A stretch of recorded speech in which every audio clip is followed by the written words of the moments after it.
Ja me oleme teinud siin 1,5 trahvi selle poole päeva jooksul. Üks trahv oli poolik, jah, meil jäi lõpetamata, et me andsime inimesele andeks. Aga ühe tegime täitsa otsast lõpuni ja ausalt. Me teeme neid trahve ilmselt suurima rõõmuga, jah, sest et kord on kord ja ega siin pääsu ei ole. Aga mõnel puhul jääb ilmselt sihuke kahjutunne ka natukene, et eriti kui inimene tuleb kohale ja sul ei võimalik enam seda trahvi tagasi pöörata, et sa oled allkirja andnud ja välja printinud ja siis tal on hoopis teised kohad, kuhu ta peab pöörduma ja kas seal inimliku suhtumise osaliseks ta saab, seda me ei või teada. Parkimiskontrolli töö on alati meeldinud sellepärast, et neil on nii kaunid vormid. Ma tahtsin selle vormi järgi proovida ja ma olen meeldivalt üllatunud, see on väga mugav. Kui siis ainult see müts välja arvata, et siin on mingi antenn püsti, aga elab üle. No, täna on meil siin väljas siis natukene nulli peal vist, aga suhteliselt kõle on jope sviiter siin all, püksid on sellised soojad, ma panin soojapesu alla ka, et kaitseliitlasena ma tean, et see on tähtis. Saabastes ma saan Jüri jutust aru, minu kalli kolleegi jutust, et villaseid sokke ei anta, need tuleb ise kududa. Need võiks olla küll, jah, et kui natuke külmemaks läheb ja alla nulli, et siis ilmselt jalad hakkavad külmetama. See liikumine on suhteliselt selline aeglane, et jooksmist ei ole ja külm võib hakata.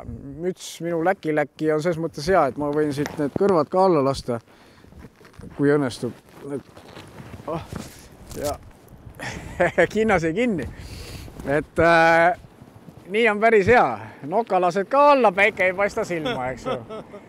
Üldiselt on vorm niisugune mõnus ja pehme või mugav, et ta ei ahista.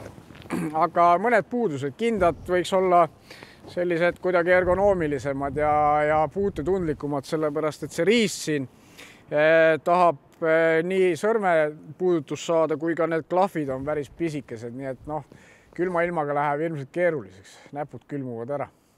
Iseenese jaoks on see päris huvitav kogemus, et päris võõras inimene, kes ei ole seda tööd varem teinud, tuleb ja vaatab, mis sa teed, kuidas sa teed ja tal on ka päris mitu asjalikku ettepanekut, kuidas võiks asju paremini teha. Aga kindad on jah, kindlasti ühed asjad, mis vajavad korrektset lahendamist. Peavad olema ikka puutud. Esimene päev, eks? Just.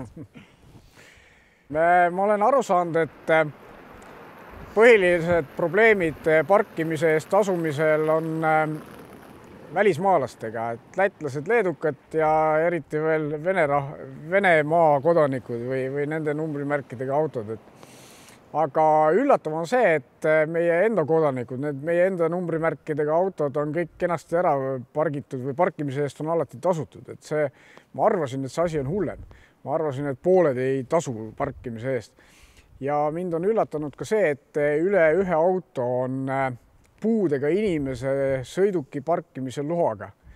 See on tõsiselt huvitav, et ma ei ole kunagi ennem seda märganud.